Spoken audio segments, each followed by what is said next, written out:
For me, it's literally the one escape because I'm obsessed with work. It will consume everything I'm doing. And having one outlet of, okay, I need to go for an hour and a half for a run. Like that escape valve has now, at this point, it's just baked in. Like you don't want to be around me if I'm not running. It's just such a core part of my mental well-being. Hello and welcome to Run the Business, the podcast that explores the place where running and leadership come together. We'll find out how running can help us with leading, connecting with people, and generally being better in business. We also try and answer that question, do runners make better leaders? I'm Anthony Gay, and today I'm joined by the founder of a company who believes what you put in your body today is the foundation for who you become tomorrow. That's the reasoning behind his company, Health via Modern Nutrition, which makes ketone energy drinks. He has a passion for running, completing the marathon distance with a personal record of 2 hours and 42 minutes. Michael Brandt, welcome to Run the Business. And it's great to be here. Thanks for having me on and looking forward to a great conversation today. And how are you today, Michael? How's the day going? Going well. Got a nice run this morning. I live in Los Angeles, California, in the hilly part, and got a nice hilly run on the trails this morning. So you're feeling good. That's fantastic. Good day so far. Now, to begin with, tell us a little bit about your business, HVMN, and what it does. And for anybody who doesn't know, what's a ketone energy drink? Ketone is a super fuel. Your body makes ketones. So you may have heard of ketones already because whenever you're low blood sugar, your body makes ketones. That's why a low carb diet is also known as a ketogenic diet. When you're fasting or starving, your blood sugar goes low and you make ketones. When you're doing endurance sports, you run low on blood sugar and your body makes ketones. This is not new. So this has been known for 100 plus years that low blood sugar makes your body make ketones. And it's been known that ketones themselves are a really efficient fuel source. Low oxidative stress turn into energy in your mitochondria using less oxygen than sugar. So ketones are a super fuel. Our innovation here is figuring out how to make 10 grams of pure ketones in a bottle so that you can have that fuel on demand and you can stack it on top of the nutrition regimen that you are already doing. Our genesis on this, I'm obviously into the sport, big amateur runner myself, and have been interested in endurance performance, biohacking in general for a decade, and spotted this idea around ketones and saw that a lot of people were doing the things I mentioned, low carbohydrate diet, fasting to get their ketone levels up, and asked the kind of, what maybe a fifth grader might ask of like, hey, if ketones are so cool, like why can't I go to the store and buy a ketone? And pulling at that string has led on a really interesting adventure. In 2019, we got a $6 million grant from the United States Department of Defense Special Operations Command to research into ketones as a super fuel. We've evolved our technology, our supply chain over the last several years, and our product is called Ketone-IQ. And you can find us online. We sell it on our website, HVMN.com, where we just launched with a partner over there. I'm not sure if you've heard of, called Health, Healf in the UK. And yeah, it's been fun. We're continuing to work on the technology as well as continuing to get the product out there. So how did this business journey begin for you? So, you talked about how you spotted this opportunity. What were you doing before?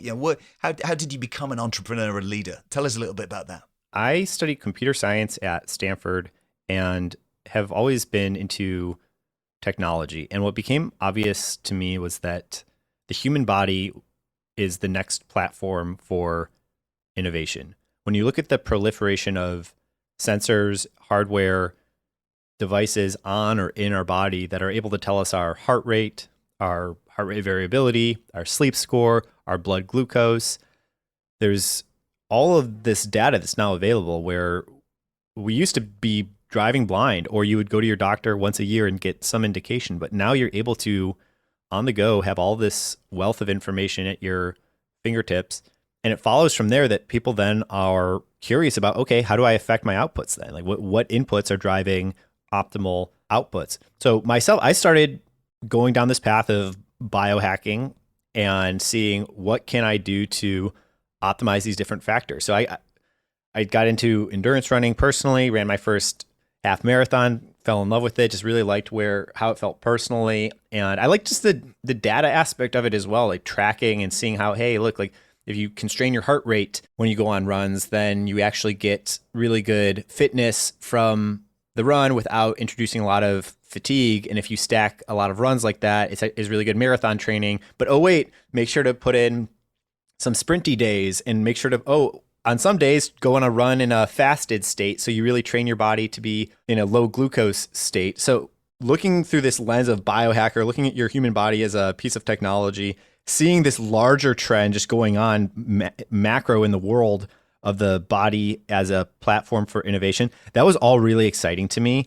And got together with my co-founder and started building a team and started attacking the space and looking for, in computer science and in entrepreneurship in general, I would say, especially in Silicon Valley, you're always trying to go as far up the stack as possible. Like you're trying to introduce something that's like a primitive. You're trying to introduce something that is going to be fundamentally useful. You don't want to introduce something that is only valuable at the fringes.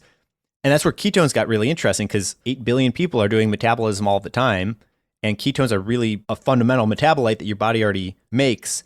And so as opposed to something that is way more out on the fringes, like there's a lot of different ways to make a company. You can make a new flavor of carb goo gel sachet, right? Like there's a lot of types of innovation that you could do, but a lot of that is more at the fringe. We're looking for, okay, what is next? Like tree trunk, primitive, really core innovation that the space needs. And I'm putting together, many years of the drunken walk of the entrepreneur, so to speak, and happy to dive into it. But it became very obvious that ketones were super interesting, and we've been cracking at it for several years now. And your experience in computer science and design, I'm guessing, you kind of touched upon it there, critical for the thinking, the processes that got you to this point, if that makes sense. Certainly. The way I think about it is that everything in the world is logical relationships. You could be studying chemistry, you could be studying anatomy, you could be studying abstract geometry. Everything is relationships, right? A causes B, A is a part of B, A, B, and C cause D. Like everything is logical relationships. And what you get with engineering background, and especially with computer science, is really good sense of logical relationships and how component pieces need to flow together for an overall system to work. So that applies to when you're looking at metabolism, the Krebs cycle. That's just a system. When you're thinking about how you're building out your organizational chart as a business, that's another system. When you're thinking about your supply chain, that's another system. And so having the ability to think in terms of abstractions, think in terms of systems design has been super helpful. And then one of the important things we've done along the way is hire actual subject matter experts. So like our VP of product innovation has a master's degree from MIT in chemical engineering. Our research lead has a PhD from Oxford in cardiac metabolism and is subject matter expert on ketones. So like, I don't want to come across as a know-it-all. Like I think the best thing that I've been able to do is like see the system for what it is and see what we need, and then hire people way smarter than me, more qualified to do the actual component parts of the overall work here.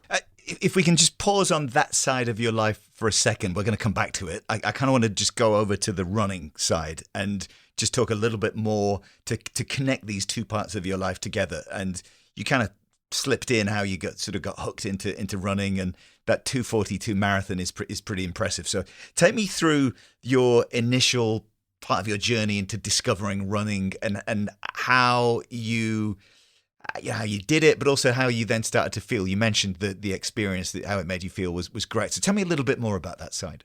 I was always around running, played soccer, football in high school, on varsity, team captain, was always active in doing sports that were around it. And it was something I would do as a supporting activity. And then in college, I set a personal goal. I wanted to crack a 5-minute mile.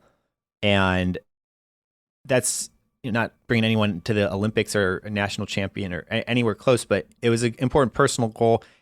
And one of my good friends in college was on the Stanford track and field team, which is one of the top in the nation, and he lent me a lot of expertise, and it was really fun. I spent, a few months at it, just, started getting to actual running every day and seeing what that was like and seeing the way that my body changed.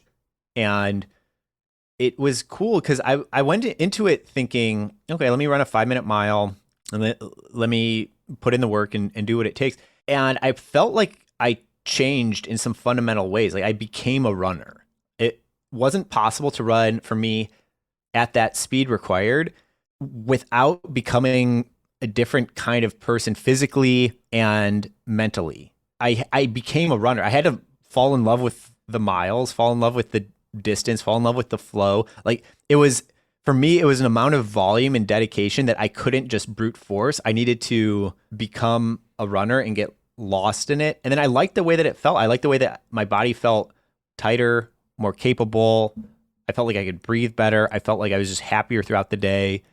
And that was the first time I would say I really got hooked on running, was running this 5-minute mile in college, and then put it away for a little while, and got back to studies and, kept it ticking over, but wasn't obsessed with running until then. A few years after college, things started coming together with my personal interest in biohacking, was looking at different nootropics, was doing some extended fasting, was really interested in longevity and performance in general, and then started seeing that, hey, endurance sports are one of the few proven ways to extend longevity that's proven to the degree of significance that it is, and started getting into that, ran a half marathon, did some training around that, and then it just flowed from there. Once I ran the half marathon, I felt immediately back in how I had felt in my earlier college days when I trained for that mile effort.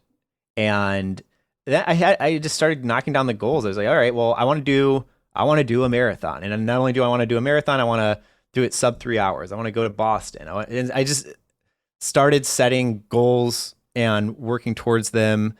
And it became my happy therapy session in the morning, as well as something intellectually interesting to read about, understand physiology around VO2 max and the way that different metabolites get processed at different speeds that you're going, and being able to soak up the knowledge and apply that into something that felt very real was super intellectually stimulating for me as the one escape. Like you talk to a lot of entrepreneurs, of course, and for me, it's literally the one escape, because I'm obsessed with work. It will consume everything I'm doing. And having one outlet of, okay, I need to go for an hour and a half for a run, like that escape valve has now, at this point, is just baked in. Like you don't want to be around me if I'm not running, which I'm sure many folks listening in can empathize with. It's just such a core part of my mental well-being routine at this point. You said something then about, you became a runner. You realized you were a runner and you were a different person.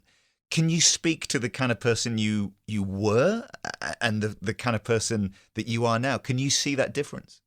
Yes, it is nuts. I still remember it, right? Because I got into running relatively later in my 20s, and I don't want to say that's early or late. It's never too late. Getting in your 40s is still early. If someone's listening, I don't want to say early or late, but it wasn't baked into me. And where I was before I was a runner, to answer the question, was I would look at a 3-mile run and say, ugh, like I could do that. I could summon the will to do that, and I'll do it.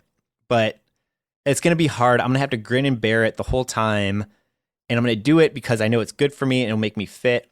And okay, I'm going to go do that a few times a week. Becoming a runner, I remember one of my running friends, because again, I was just friends with some actually elite runners. And one of them, I remember they said something to me that at the time put my jaw on the floor. They're like, yeah, sometimes I don't get warmed up really until 30 or 40 minutes into a run. And I was thinking, that's how long my runs usually are. And it didn't make sense. I was like, really? Like there's something beyond that? There's something like through the looking glass onto the other side?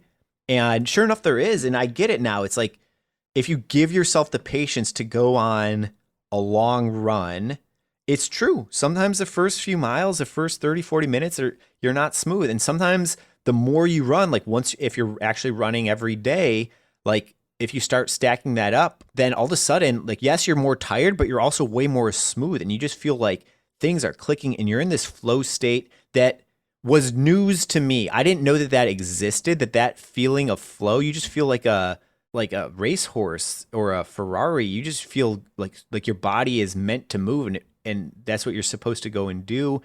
And the happiest thing for your body to do is to go and be in that flow state of smooth movement.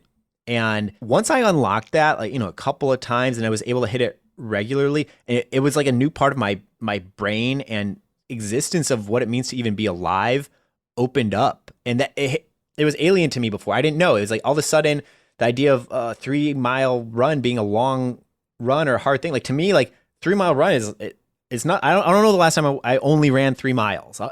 like, like, to me, it's just the warm up now. It's just I'm trying to get somewhere deeper beyond that I didn't know existed until I kind of brute forced through the looking glass and saw this flow state that was possible. And now I try to go there every day. I hear you, and that's a great way to explain it. And I sense from this conversation already, you're a driven, you're a focused person. Was there an impatience that running allowed you to sort of calm yourself a little bit with and get a bit of perspective on things? Because I know that's something that other people talk about. I'm just trying to sense, that space that you found, that flow state, how it helped you then in life and ultimately in business is what we want to talk about in this conversation. The way that it helps you with patience and urgency. What I've learned with running is that you can't put patience or urgency on the pedestal. What matters is your pacing. So being slow when you need to be slow and being quick when you need to be quick. So when you're running a marathon, there's such a thing as being too quick and blowing up. And it's really interesting the way your body works, where for me, it's, if I'm running a 6:10 split for the mile, that's right at the red line. And if I dip into, 5:50, that's above the red line. It's not drastically faster, but it's over the line where I will just blow up. If I'm running at 6.5, 6:40, it's too slow. I'm going to run out of time before I hit the 26.2 mile line. And finding that pacing, and then it extends over training as well, where you can't be in a hurry. You can't be like forcing the results. You kind of got to put in the work, and a lot of your runs are going to be under race pace. Some days you will feel better, some days you'll feel worse. And trusting the process, being patient with it, but also not being patient with it, like being impatient with yourself. If you didn't go for a run today, you need to figure that out. You need to be urgent. You need to clear out this space in your schedule. You need to have the hard conversations, draw the boundaries in your life. I am going on a run. I am leaving work early, or I am coming home late. The run is happening. Being able to have both the patience on the process as well as a sense of drive, and holding on to that duality, knowing when to be patient, knowing when to be driven. It carries over into business constantly. I think about it constantly, about how it's such a gift to have a background in marathoning. People talk about all the time how a startup running a company, it's a marathon, not a sprint. A lot of people throw that around who have never run a marathon. And so I think about it all the time, which is, like, what is that red line? How fast can we go? Like, there's always a little bit faster, but then there's also such a thing as too fast, where you burn out and you blow up. And just finding what that red line is for me, finding what it is for the team, and just being right. I think we all, or a lot of us, know that feeling, being in the pocket, like being right at that line where you're moving quite quick, but you feel like you could keep it up for quite some time, and you're at the right level that you need to be at. And finding that in running, you can find it. It's very visceral. In life, sometimes it's more complicated, but it's helpful to be able to always, for me, to be able to draw on that experience in running and try to make life feel that way when it gets complicated. Yeah. Would you say running's made you more self-aware and aware of who you are? Completely. You got to know what's going on. Running teaches you a lot about your body, a lot about your mind. Just focusing on the mental aspect, even. Obviously, you're going to learn about, on your physical side, you're going to learn about your activating your glute muscles and midfoot strike and cadence, right? Like the physical, you do definitely need to learn that to get a certain level of performance and to avoid injury, for sure. on the mental side, I think that's where things got super interesting, where you can't listen to your own brain all the time. Your brain's going to sometimes tell you that you don't want to go for a run. Your brain's going to sometimes tell you you're going too slow, too fast. And you need to have this like check and balance on your own mind. And sometimes you need to know when to push through. Like, oh, you're not going slow, or you're not going too fast here. You're actually just not warmed up. Like, hold it, and then the speed will come. I think about it in two ways. On the one hand, you're the like builder mechanic. You're like building and making your body into an elite runner, or is whatever level you're trying to achieve. And then on the other hand, you're the pilot. You're like hopping into the machine and then flying it. And on both sides of that, you're learning a lot, and it's fun having those moments. I don't know if you've had those moments where sometimes you're running and you're just like, wow, my body's just doing all of these things that I've been thinking about for weeks and weeks. It's just doing them right now automatically, and you can just let it go, and you're just the pilot, and like the airplane is just humming along. And as a CEO, as a leader, did running change your style and the way you approach leadership and entrepreneurship? Being a businessman, how's that effect happened? Definitely, it's made me break things down into pieces. And you got to be relentless as an entrepreneur. And it's not always obvious where the escape is. Like, it's not, you don't do something good and then get paid for it the next day. You do work now that is unseen, and you do that 1,000 more times tomorrow, the next day, and then it stacks up and compounds. And then there's wins along the way. You get a big retail launch, a big partnership, big investor. There are wins along the way, but it's mainly work done in the dark.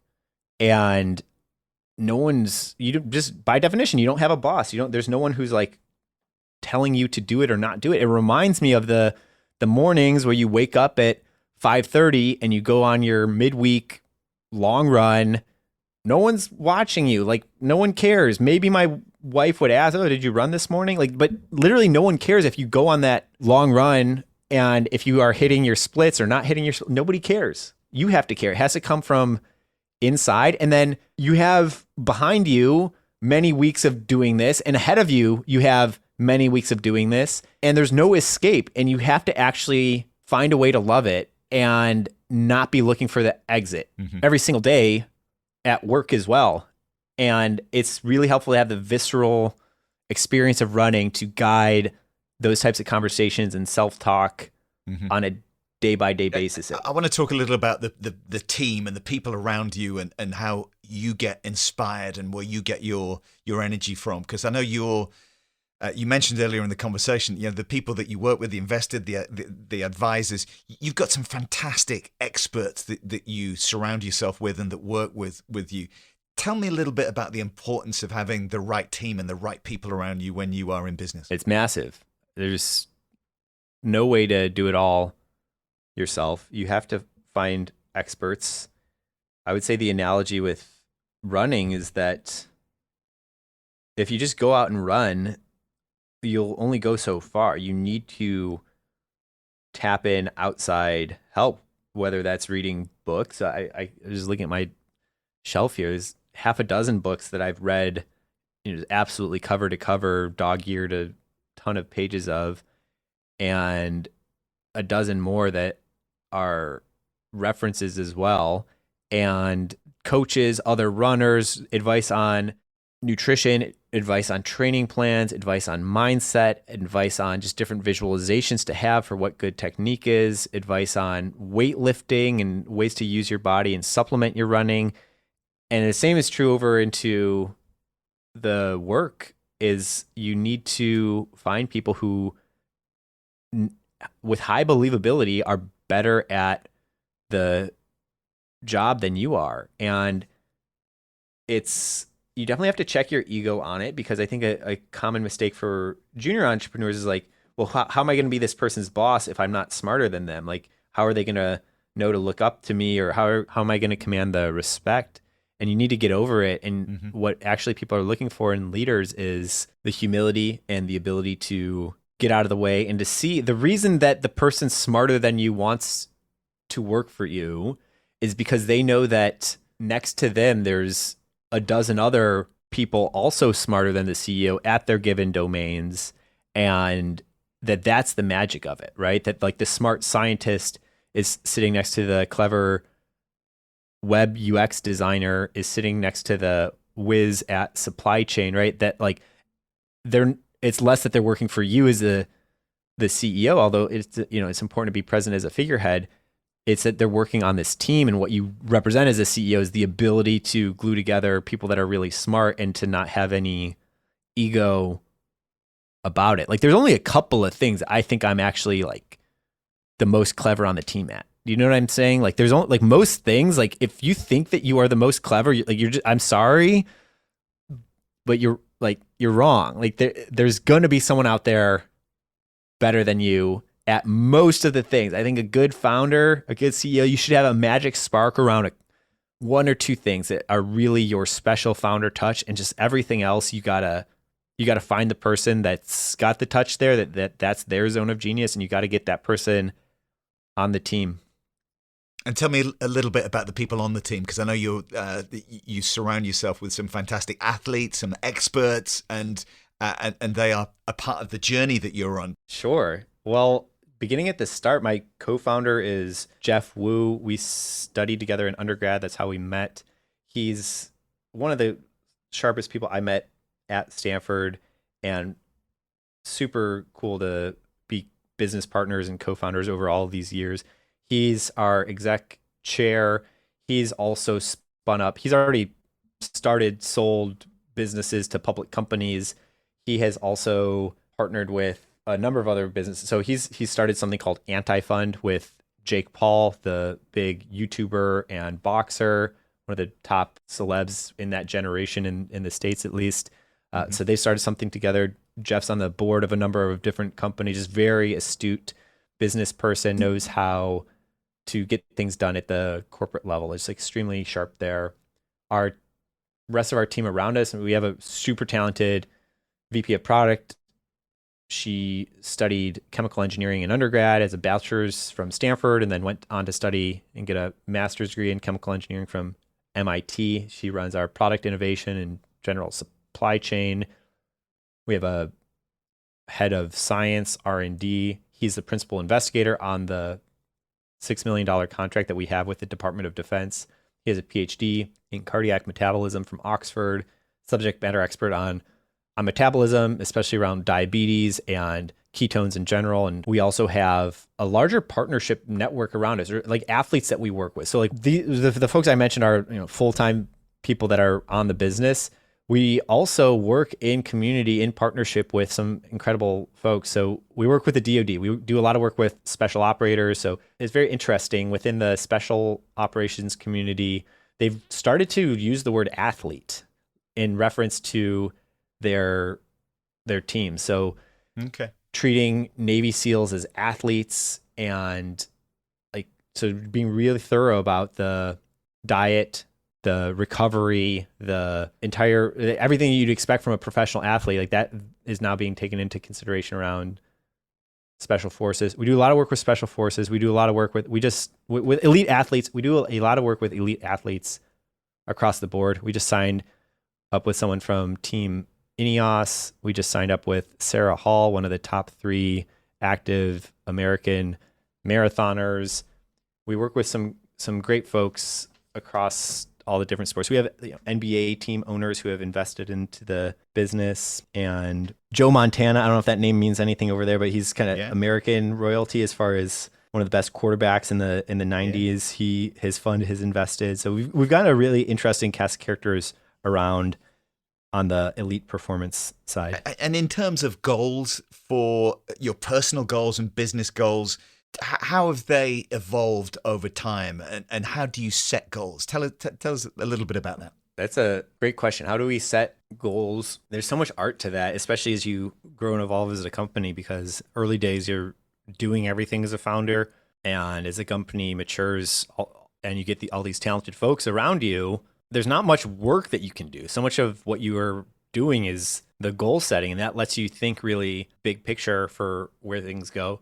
I always think about it from 2 directions. I always think about it, okay, present state, where can we get to 3 months from now? I think 3 months is the perfect amount of time because, a week, not a lot can get done in a week usually. Like sometimes when you think about decades scale, it's too long. I like thinking about 3 months. It's like a good chunk of time. What are we all doing next? That's where planning usually starts. Where are we at? Where can we get in 3 months? I then come at it from a second layer of paint, which is that 10-year view. Like where would we like to be? Like what types of other products, what types of physical locations I want to be on Mars. Like people should be drinking ketones when they do intergalactic space travel. Like how big can we go? How audacious can we go on our goals here? And let's make sure that those are in sight and that what we're doing in the next 3 months and then the next, successive quarters from there is believably tracking towards these exciting long-term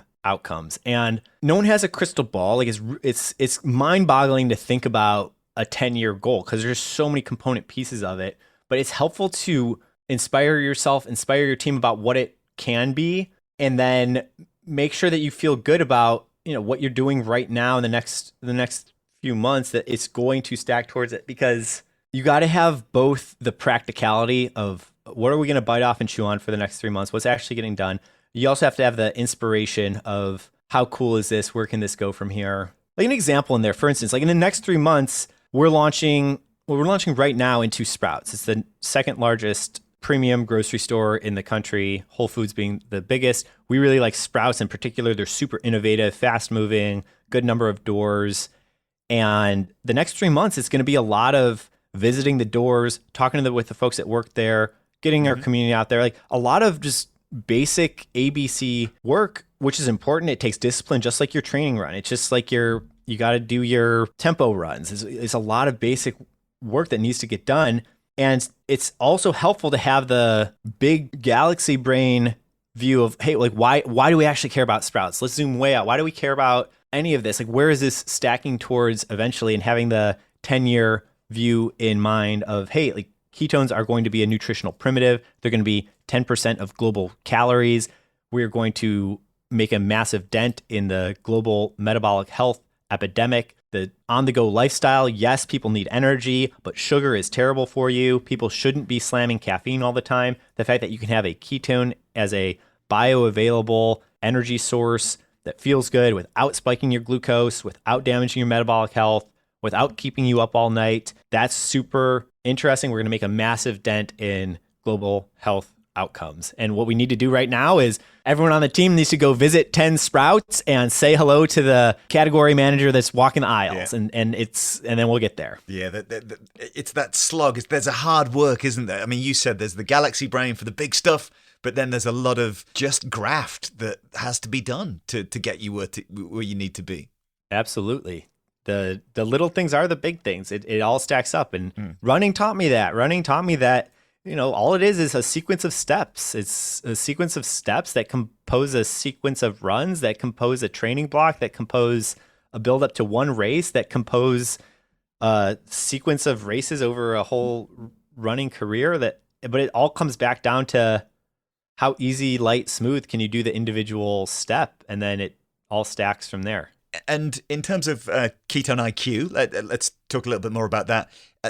This podcast is obviously about business and running, but the drink is for everybody, isn't it? I mean, tell me a little bit about the different ways in which it can enhance your life, depending on what you might be doing. Yeah, ketones are interesting because our bodies have always made them. For 300,000 years, human evolution, our bodies evolved the ability to make and use ketones because we have big brains. Our brains are 2% of our body mass, but they're 25% of our they're 25% of our body's energy demand. So your brain needs a lot of energy. Your brain needs even more energy in the infant stages of life where you're developing so much. Here's the thing. Your brain mainly can use glucose and ketones. You only have glucose present if you recently ate something with carbohydrate in it, or to a degree you can rip apart your muscles and make glucose. But in an evolutionary context,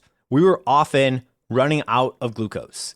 And our body evolved this ability to make and use ketones because ketones cross the blood-brain barrier and they're really efficient, and you make them from fat, not from your muscles, your protein. So they're efficient. They come from a good source. They're this nature's super fuel. And we've gotten started here, interestingly, working with these elite operators, working with elite athletes, because it's like, I think about it sometimes, and like if you created caffeine, you might first feed it to sprinters and runners in general because you know it's going to work. But now 1 billion cups of coffee are drank every day. People use it for studying, for driving, for being up late at night. It's used for all sorts of applications.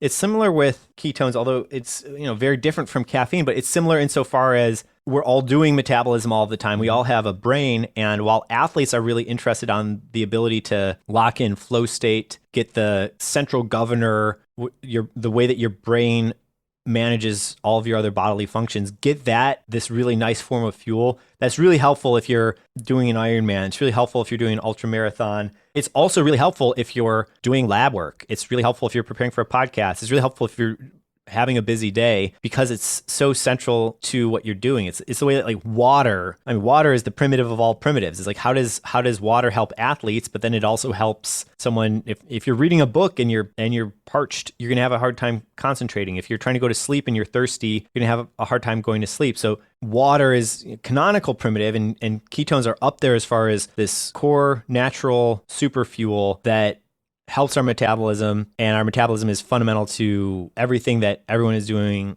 all of the time. And so it sounds really big when I say it that way. It's like it sounds big, and I think it is big, and that's why we're working so hard on it. Mm-hmm. And it's exciting. I love the quote on your website. It's like my brain has the energy of coffee with the calmness of meditation. I can't remember who said it, but it's on the HVMN website, which I think is a great way to sum it up from what you've said.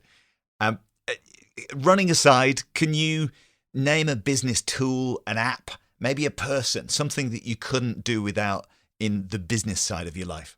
I have so many. Wow. I'll just pick one. I am a big fan of a lot of different productivity tools. I'm trying to pick my favorite or most interesting one here. I've gotten really into this is a nice little one. It's this app called Things. It's a to-do list app. I think it's really well done where they've stripped away literally everything else and just like a simple, you could be inside of any app on your computer and you just press like control space and the tiny little UI will pop up and it will let you capture a to-do and you press enter and then it goes away. And then when you're ready later, you can open up the actual app and you can see what's been tracked. I love it because the way my brain works, like, on this call, cool idea comes up. Oh, follow up with Ant, send over more Ketone-IQ. Like things pop up randomly. That's kind of the magic of creativity. And it's nice to not have to feel like I'm opening a browser, loading a website. Like I like the just instant way that they've built the UI around it where you can capture and then it just goes away. And then when you're ready later, you can organize, oh, what are these 11 things I wrote down during my calls today? Okay, let me handle some of these. Let me prioritize them. Let me delegate them. But the capture happened very fluidly. So it's called Things. Check it out. I like it. Thank you for sharing that one. And business aside, what's your favorite bit of running kit or running accessory that you can't do without? Another great question. And I have a few. This one's maybe a little easier because there's only so many, but okay. I love my Vibrams, my toe shoes. They're the barefoot-esque shoes that have the independent toes, and they look really weird. If you've seen them, you'll most definitely remember them.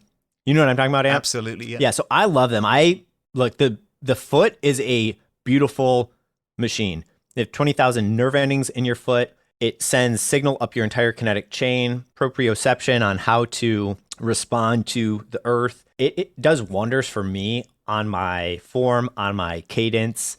I would run barefoot, but for the fact that it's helpful to have a little, the slightest layer of rubber, which these Vibrams provide. I have the running, it's called the V run. So they're the most minimal of all these Vibrams. So it's your foot doesn't get cut up on rocks, or if you're running around the city and there's gross stuff. I sometimes, there's horse dung sometimes on my path. So I like having the bare minimum of a layer of protection. But aside from that, they feel like barefoot and just feel so nice on the ground. And the way that it has taught me to have nice cadence, not be slamming the ground, nice midfoot stride, good activation of the whole kinetic chain. And I'll be honest, I'm not going on my fastest runs when I wear these, just to be clear. I don't wear Vibrams for speed. If you want speed, strap on the Vapor Flies, whatever. Strap on the carbon plates, like get some springs. Shoes with springs and rubber, all that unequivocally works. What I like Vibrams for is the training effect. They feel really good and they teach your body how to move so that when you strap on your Rocket Booster, Vapor Flies, or whatever, your form is smooth as butter and you fly. What advice would you give to anybody in business or in a leadership role listening to this who's considering getting more active and specifically taking up running? What would you say? Start small. Look at it like a savings account. Get into it. If you do get into it, if things are going well, you will feel yourself wanting to run more than you should. And that's a good sign, but pace yourself. Don't lift your weekly mileage more than a few percentage points. Don't increase the length of the longest run that you do in a given week more than a few percent. Go slow, let it compound, get comfortable at a given level before you push yourself too hard. If you're lucky enough to have fallen in love with running, which not everyone does, don't let the gift become a curse where you do it too much to the point of injury and then the gift gets taken away or put on pause. Like, pace yourself.